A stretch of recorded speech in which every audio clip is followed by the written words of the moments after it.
Hi అండి, అందరూ ఎలా ఉన్నారు? నాకు మార్నింగ్ నుంచి హెల్త్ అయితే బాగాలేదండి, చాలా నీరసంగా ఉంది. మార్నింగ్ లేవడం కూడా లేట్ అయిపోయింది, 8:30 అలా లెగిచానండి. ఇంక పిల్లలు అయితే ఆకలికి ఉండలేరు కదా అని చెప్పేసి ఫాస్ట్గా కొంచెం ఫ్రెష్ అయిపోయి పాలైతే ఇచ్చేసి టిఫిన్ అయితే చేసేసి పైన చిన్న చిన్న పనులు ఉంటే చేసుకొని ఇంక ఫ్రెష్ అయిపోయి పడుకుని పోయానండి. ఇంకా టిఫిన్ కానీ వంట కానీ ఇంట్లో ఏమీ ప్రిపేర్ చేయలేదు. ఇంకా మార్నింగ్ టిఫిన్ చేయకుండా అలా అయితే పడుకుని పోయానండి. ఇంకా మధ్యాహ్నం మా హస్బెండ్ వచ్చి ఇంకా ఏమీ వండలేదని చెప్పేసి బయట నుంచి అయితే ఫుడ్ అయితే తెచ్చారు.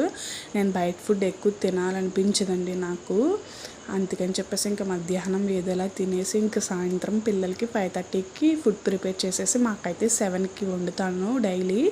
ఇక్కడైతే మళ్ళీ హెల్త్ నాకు ఎలా ఉంటుందో అని చెప్పేసి మళ్ళీ నీరసం వచ్చేస్తే మళ్ళీ బయట నుంచి తెచ్చుకోవాలని నేను కూడా ఆ టైంకి పిల్లలకి చేసినప్పుడే నేను చేసేసుకున్నానండి. ఇంకా ఫుడ్ ఇంట్లో ప్రిపేరు నచ్చితే ప్లీజ్ ఒక లైక్ చేసి సపోర్ట్ చేసి సబ్స్క్రైబ్ చేసుకోండి.